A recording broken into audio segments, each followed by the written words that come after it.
The history of food is the history of humanity. A lot of our social life is organized around food. And it's a story that has continued as man has ventured into space. The iron content of the astronaut's diet should be lower than the diet on Earth. In space, I just hated sweet. I remember they gave me a coffee with sugar. I couldn't drink. One of the Apollo astronauts is very proud that he was the only human who has ever eaten spaghetti on the moon's surface. As we plan longer missions and future voyages of exploration, research into food and nutrition is at the forefront of the effort to travel to and build bases on other planets in our solar system. The target for a Mars mission is to be able to recycle roughly 40% of the food.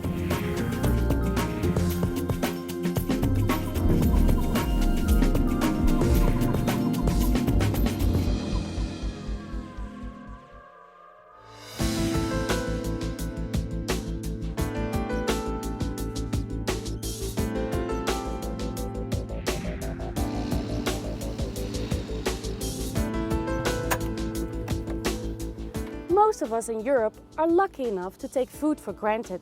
Yet, if you really think about it, we still spend a great deal of our lives getting, preparing and of course eating the stuff.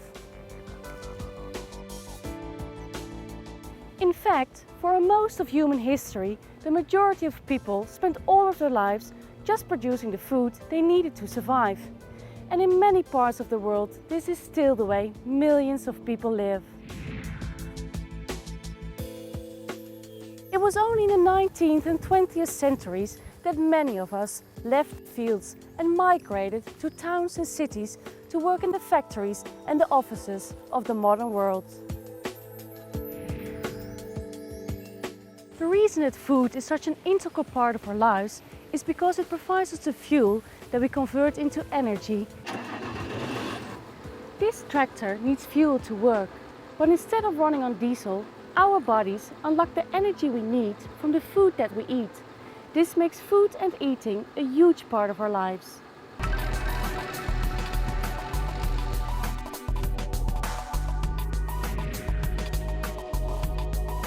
But food is much more than just fuel. From the moment you were conceived and began to develop in your mother's womb, your body has been getting most of the raw material it needs to build and repair itself from nutrients in food. And it's exactly the same in space. To spend more than a few hours in space, we have to take supplies of food and water with us. I'm a life scientist working for the European Space Agency ESA. At ESA, there are thousands of scientists and engineers involved in research into how we can live in space. We have a big challenge ahead of us. As we plan missions to other planets, we have to find ways of building space farms and actually producing food and water in space. Many of these projects are being tested on the International Space Station, the ISS. The ISS has been built 400 kilometers above our heads in an international effort of research and space exploration. Traveling at 28,000 kilometers per hour, it orbits the Earth 16 times every day. But to really understand food and nutrition in space, let's find out exactly why we need food and how we convert it into the fuel and other essentials for life.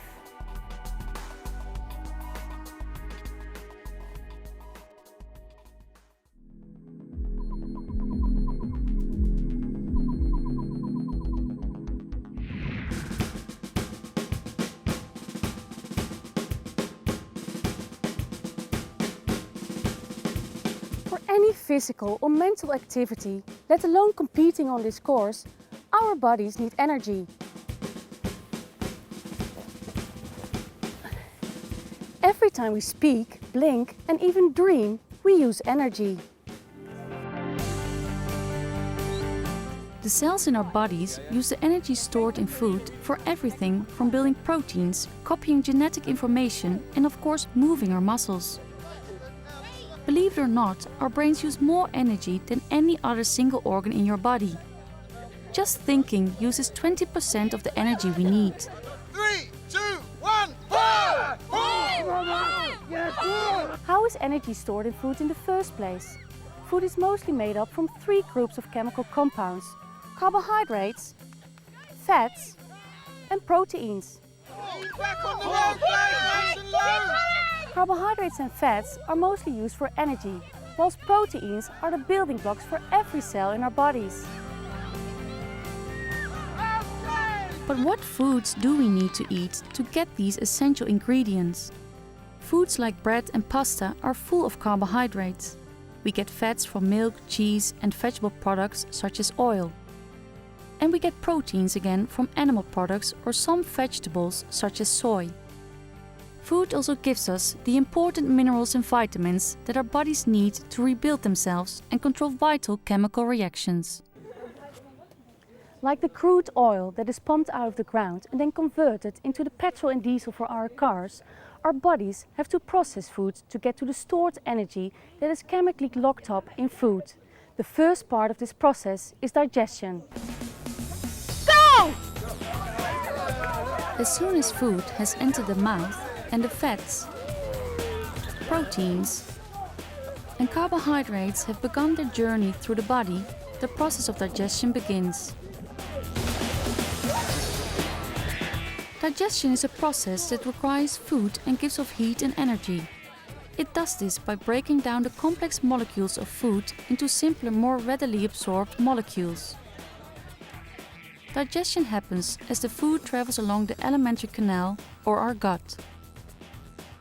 The gut is a muscular tube that uses peristaltic action to squeeze the food from our mouth to our anus via our stomach and intestines. During this passage, nutrients are extracted from food in several processes. This starts in the mouth, where food is broken into small pieces by the mechanical act of chewing. Our salivary glands also get to work and produce an enzyme called amylase, which breaks the chemical bonds in carbohydrates, releasing sugars. The partially digested food is then transported through the esophagus into the stomach. The churning action of the stomach further breaks down the food and mixes it with gastric juice. The stomach is a muscular sac. When empty, it's the size of a sausage, but it stretches to the size of a large melon when full. Food remains in the stomach for between 30 minutes and 4 hours. In the stomach, zymogen cells secrete pepsinogen, which is converted into protein-splitting enzyme pepsin. The gastric juice in the stomach is mostly hydrochloric acid and is about 1 million times more acidic than tap water. It provides the optimum pH for pepsin and also denatures proteins into polypeptides and softens connective tissue in meat. The next stage of digestion happens in the small intestine, where further enzymes break down the polypeptide chains into amino acids, carbohydrates into glucose, and fats into fatty acids and glycerol. These are the end products of digestion. These simple molecules, together with the vitamins, minerals and water, are then absorbed into the bloodstream in the small intestine and transported to where they are needed in the body. The most important energy molecule that the digestive system extracts from food and transfers to the bloodstream is glucose, commonly known as blood sugar. If you have low blood sugar levels, you will have a lack of energy. Excess glucose is stored as glycogen in the muscles and the liver and converted back into glucose when required. Glucose is supplied to our body cells by the bloodstream. But our cells cannot get the energy directly from glucose, so they convert it into a form that they can use, the molecule ATP. Glucose molecules are broken down by a process known as cellular respiration. This process consists of 3 of life's most important biochemical reactions: glycolysis, the Krebs cycle, and the electron transport chain. Collectively, the system converts each glucose molecule into approximately 30 molecules of ATP. It's an extraordinary fact that the billions of cells in our bodies produce half of our own body weight of ATP every day and then burn it for energy. After the digestive system has extracted all these vital ingredients from the food we eat, what's left passes to the large intestine, where water is extracted and waste material is produced, which eventually passes out of our bodies. So that's how our bodies digest food. But exactly how much and what kind of food should we be eating to stay healthy?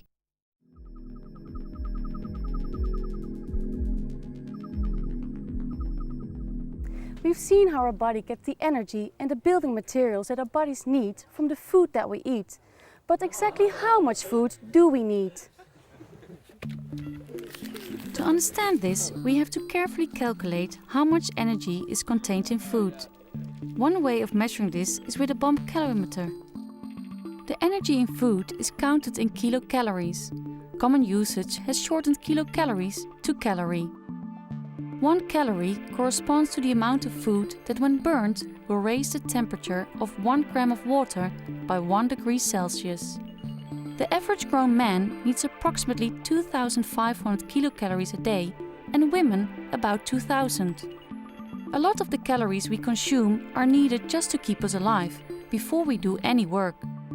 This is called our basal metabolic rate, and we use between 800 and 1400 calories to keep our brain, heart and all our other organs ticking over. A balanced diet that supplies the correct amount of calories and nutrients is fundamental for a healthy body and a healthy life. Our nutritional needs depend directly on the amount of work our bodies do.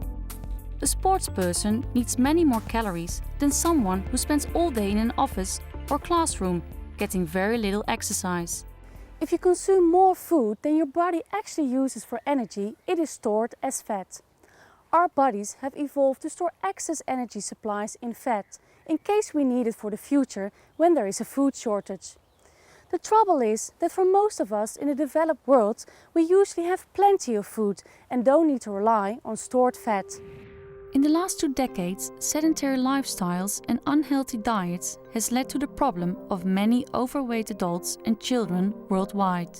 Being overweight is a major contributor to serious diseases such as high blood pressure, cardiovascular disease and type 2 diabetes. If we eat more than our bodies need, our diet is said to be unbalanced. In space, an astronaut's food intake has to be the ultimate balanced diet. They have to give top performances every day in the most hostile environment in which human beings can survive. So their food has to be both nutritionally balanced and tasty, but weigh as little as possible. A wrong estimate of their nutritional needs may be harmful to their health. It can lead to tiredness, muscular atrophy and cardiovascular problems. So the astronaut's diet is carefully monitored whilst in space by flight surgeons like Dr. Filippo Ongaro. The nutritional intake is monitored in the sense that we know what has been brought on board for that astronaut. So we're able to know in terms of nutrients and in terms of calories what the astronaut is going to eat. And that choice has been made on the basis of the needs that the astronaut has that has been calculated on Earth, including of course the physical exercise. On the space station, the astronaut is exercising a couple of hours per day, so there's a lot of calories that are burned just by physical exercise. Extensive research has shown that astronauts actually use slightly fewer calories when in space. But it's not just calorie intake that needs to be monitored in space. ESA nutritionists have discovered some important differences between a balanced diet on Earth and a balanced diet for an astronaut in space. The iron intake in space should be lower than on Earth, because in space the astronaut has a lowered plasma volume and a lowered erythrocyte volume. So at the beginning of spaceflight there's a breakdown of the hemoglobin which contains the iron. So more iron is available. So that's one of the exceptions. The iron content of the astronaut's diet should be lower than the diet on Earth. Vitamin D is also very important for healthy bones. Our bodies usually make vitamin D when our skin is exposed to sunlight. Spacecraft are shielded to protect the astronauts from harmful radiation and excess sunlight. Astronauts in space in the ISS don't have that much sunlight, so they can't synthesize vitamin D. So what we right now add is about 800 international units of vitamin D with the space food. But it's not just about what we eat. When we eat can also drastically improve our performance. This is where astronauts can learn from the field of sports science. Well, there are many parallels in what the physician is doing together with the astronaut. Is very similar to what a coach or a medical doctor does together with the athlete. So it's really improving, optimizing his level of health from a mental and a physical perspective. Here at Henley-on-Thames, some of the world's top rowers train to achieve their optimum physical and mental performance. Olympic rower Tony Garbutt knows all about getting the optimum performance out of his body. How important is a balanced diet for an athlete like you to keep fit during training? Well, I find it really important to make sure you eat correctly. The big thing we talk about, I guess, is carbohydrates, because without the glycogen stores, which is what's stored in the muscle, that is absolutely key. And if you get that wrong, you're going to be in trouble. What I advise people really is to try and look at what they call complex carbohydrates, which is bran, porridge oats, wholemeal bread. Gives you the energy for a little bit longer, so you don't have the dips in energy, thus the dips in performance. When we go into more slightly weight-based training, I always try and think about having more protein as well. So I combine the two together, and they've done some recent study to show that actually taking on protein and carbohydrate after hard strenuous exercise within a 20-minute window helps recuperate the body. But it's effectively quite a natural balanced diet, really. It's quite simple stuff, but just making sure that you're having it evenly spaced out throughout the day in regular intervals. So we've heard how food can be used to optimize an individual's physical performance. But there's a lot more to food than simply its effect on the body.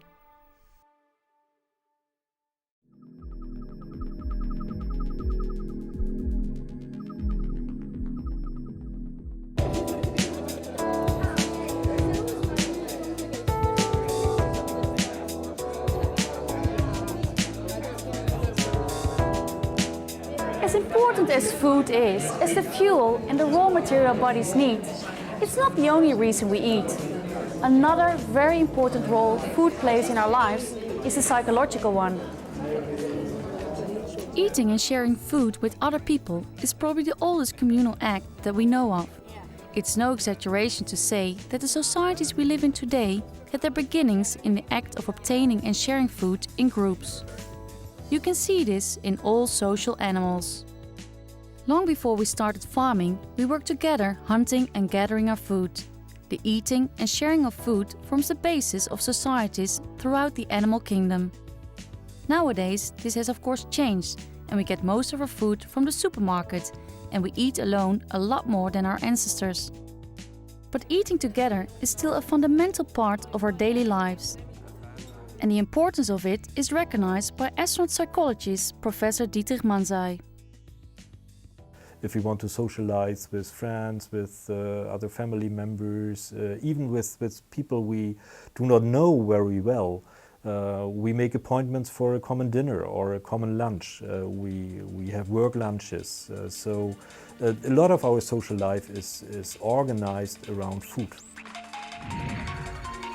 The ISS is big enough that maybe astronauts do not meet too much during the day. So what we have decided for the ISS program is that we want the crew at least once a day to have a common meal. We make sure that the dinner at night is made all together. So you have the time of the dinner and the time after. You can talk together, have a social event, discuss, have joke. And this is important for the cohesion of the crew. We want at least to give them possibilities to communicate informally together, and this is highly valued, I think, from my point as a psychologist. The table is very small for 6, but you have to find a way to be all together and to prepare your food.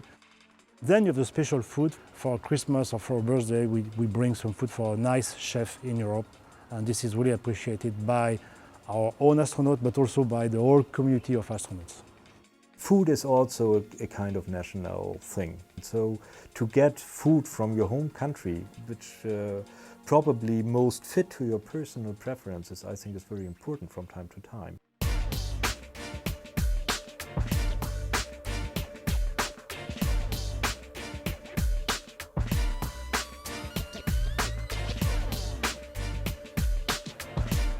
We've seen how crews on the ISS get to change from a range of food particular to their own personal taste and culture. This demonstrates a huge diversity of foods that different cultures have as part of their staple diet. However, as diverse as the food we've grown up with is, and is now available for crews in space, it wasn't always so.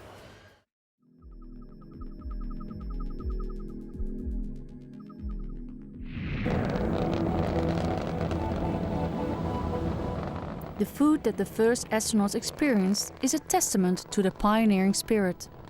They had to endure cubes of cold, dehydrated food that relied on their own saliva to rehydrate, and tasteless paste squeezed out of toothpaste-like tubes.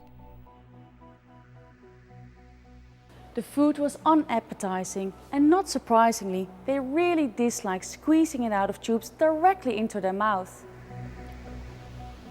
By the time of the Apollo moon missions in the late 1960s, the quality and variety of food had improved enormously. The Apollo spacecraft had hot water, which made rehydrating foods easier and improved the taste. And for the first time, astronauts were able to enjoy their food in space. One of the Apollo astronauts is very proud that he was the only human who has ever eaten spaghetti on the moon surface. In the 50 years since we first put humans in space, space food went from unappetizing concoctions to 3-star dishes made by some of the world's most renowned chefs. ESA has cooperated with European chefs to provide high-quality space food. They also created special meals for astronauts to celebrate New Year, birthdays and the arrival of a new crew. Over 200 recipes are now available. During training, astronauts are invited to choose which meals they would like to eat on their next mission. Dishes range from chicken teriyaki to fruit salad, beef stroganoff and butterscotch pudding. A few months before the mission, they make you choose between something like 500 different meals, and you test the food, not in one day because it would be very hard, so you do that in different days, and you can say, I prefer this food, and you can say, I don't like this food. But the nutrition are looking at your food in terms of a balance of vitamins and quality for your body. So even if you don't like a type of food, you might have it in your package. I remember for my flight, for instance, I was surprised because for breakfast I had fish. We have croissant and café, but you don't have fish, so you have to get used to it. But it's not just the odd, nasty surprise in their food package that astronauts have to look out for. It seems that spending time in space affects the astronauts' sense of taste.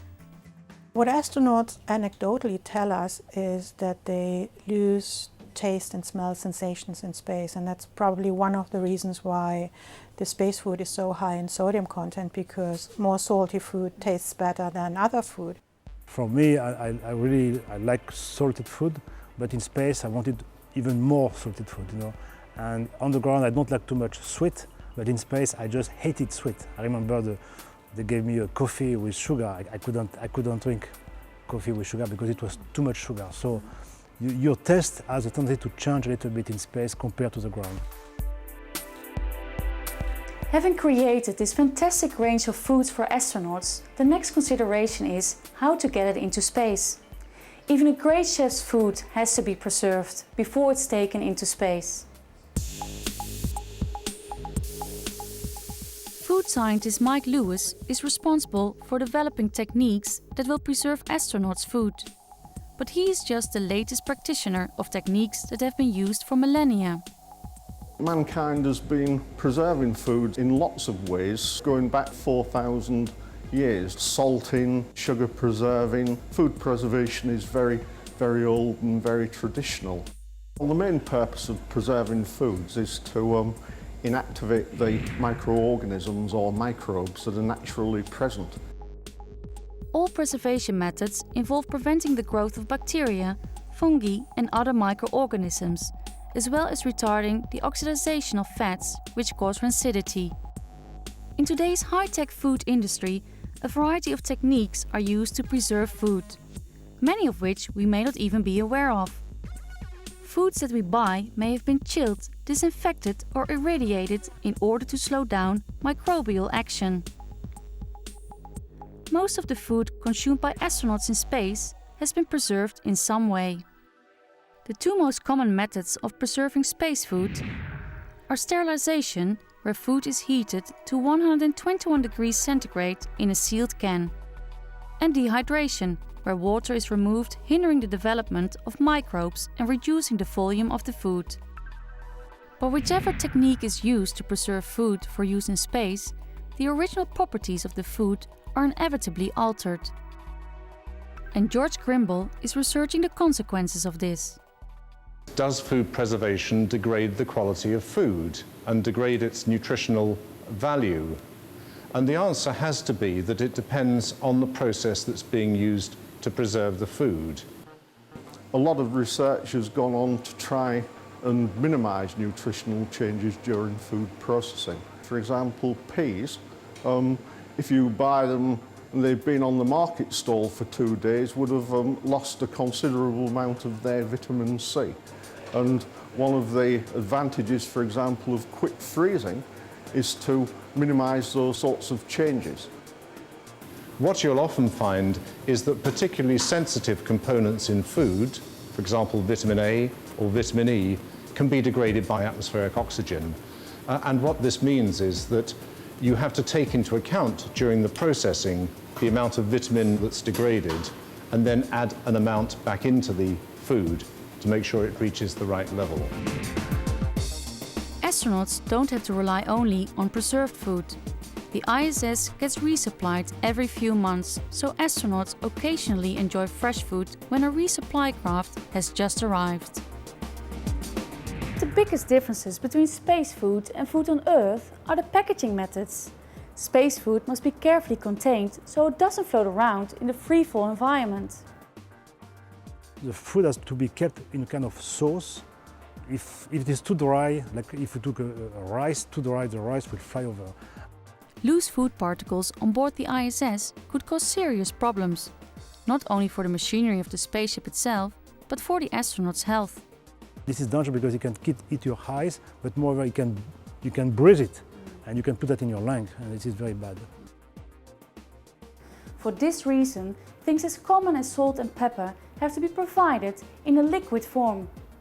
But liquids can float away as well, so drinks like coffee, fruit juice and tea are packaged as powders and sealed in squeezable containers. Astronauts just add water to the drinks to rehydrate them and drink them with straws. The ISS has a kitchen that is equipped with food storage compartments, food warmers, a food preparation area, a table with restraints, so the astronauts don't float away whilst eating, and metal trays that stop the food packages from floating away. But this all depends on food that is regularly resupplied from Earth. In the next section, I'm going to find out how ESA plans to feed astronauts on missions lasting as long as 3 years.